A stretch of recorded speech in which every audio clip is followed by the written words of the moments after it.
Hi and welcome to Well Motorhomes. I'm Andy and today I have the pleasure to show you around this WildAx Altair RS. Now we've not long completed a video on its brother, the RL. So if you're looking for a rear lounge Altair and not the rear beds, you're in the wrong place. Get yourself over to our YouTube channel and you'll find the RL on there. But back to the RS. From the exterior, it's very difficult to tell it apart from the RL. One window difference in the RL's favour. This is the bathroom window, but don't panic. The RS has a perfectly good skylight in the bathroom for venting and natural light. As we discussed in the RL video, your average van conversion has a width of 2.05 metres. Your average coach build has a width of 2.35 metres. Most van conversions have a maximum length of 6.36 metres. Overhangs are rarely an issue on a van conversion, but it can be a problem on windy roads for some coach builds with a longer overhang.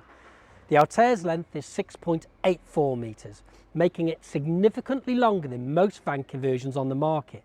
This gives you more living space, like you'd expect to find in a coach build, but it's still only 2.04 metres wide.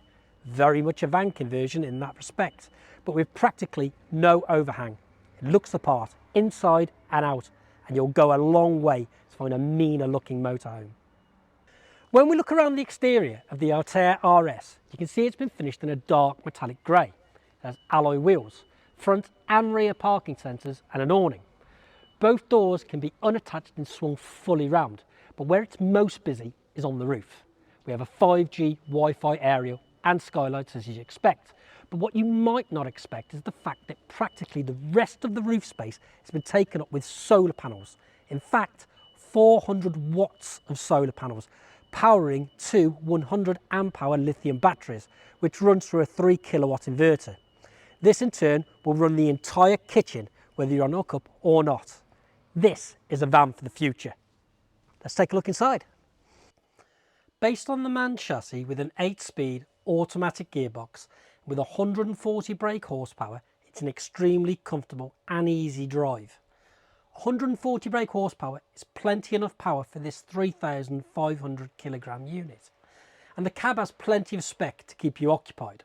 We have steering wheel controls, full cab lines, cab air conditioning, along with this multimedia centre, and a very well spec'd unit it is, with Apple CarPlay and Android Auto, a sat-nav system, Bluetooth, and of course it's a DAB unit. With the cab seats swiveled, we have a very spacious front lounge. The captain seats are very luxurious and extremely comfortable. You'll be hard pressed to find better seats for a long journey.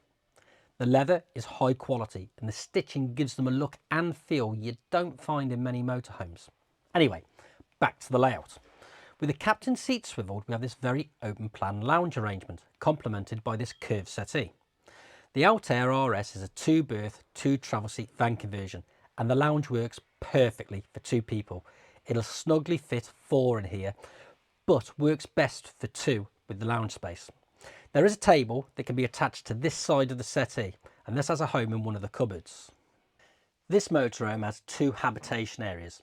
Now, this gives you options, and the more options you have, the more likely the van is to work for you. Having the lounge at the front means if there's 2 of you touring, you have a lounge at the front and a bedroom at the rear. If one of you wants to go to bed, but the other doesn't, it's not a problem. If you're an early riser, but your passenger likes to lie in, again, it's not an issue. This can be a real sanity saver, especially if you're touring for an extended amount of time. Or if one of you isn't feeling well and it's pouring down the rain outside, there's always somewhere to go, meaning you don't have to leave the van. The galley kitchen is spacious enough for 2 to be working in conjunction. Now, this is the beauty of the electric system on this van. We have a convector hob and a compressor fridge, both working via the inverter, so it doesn't matter if you're on the grid or not.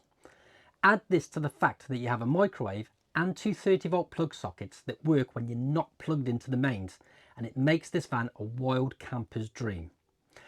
I know what you're thinking though. It's going to run through the batteries quickly. Well, that's not necessarily the case. Those 2 lithium batteries and a roof covered in solar panels gives you a lot of power. Yes, you still have to watch what you're using, but you can use it off grid for a hell of a lot longer than you can with a standard motorhome. You just have to remember that you need to replace the power that you use, and in the winter you're not going to replace what you use half as quick. Solar panels are great, but they're weather and daylight dependent. Keep an eye on the battery monitors to make sure that you're not going to cause yourself any problems. Aesthetics are also great. The lines are smooth and there's a very modern feel. Masses of storage space is available. This is a great usable space. Heating and hot water are supplied via the Truma diesel and electric system. Now this makes a lot of sense, as there's very little point having gas for just one appliance. Again, the diesel heating is a great option for wild campers who intend to spend more than their fair share of time off grid.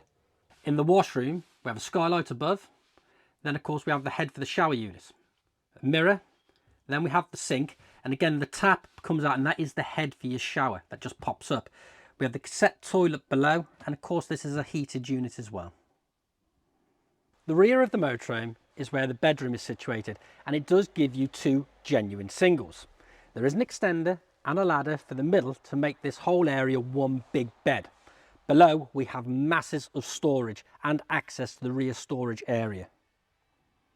The WildAx Altair RS has a real coach-built feel about it, but in a more compact package. Spacious, luxurious, and looking very much to the future in the way that it works. Add this to the fact that it is a real looker, and I think WildAx are onto a real winner here. If that's not enough, it can also be driven on a standard driver's license, as it's only 3,500 kilograms. If you would like any further information on the WildAx Altair range, please check out our website at nickwail.com. Or even better, why don't you come and view it for yourselves while we have both available? Probably won't be for long. Please don't hesitate to contact us via email or give us a call. We look forward to meeting you soon.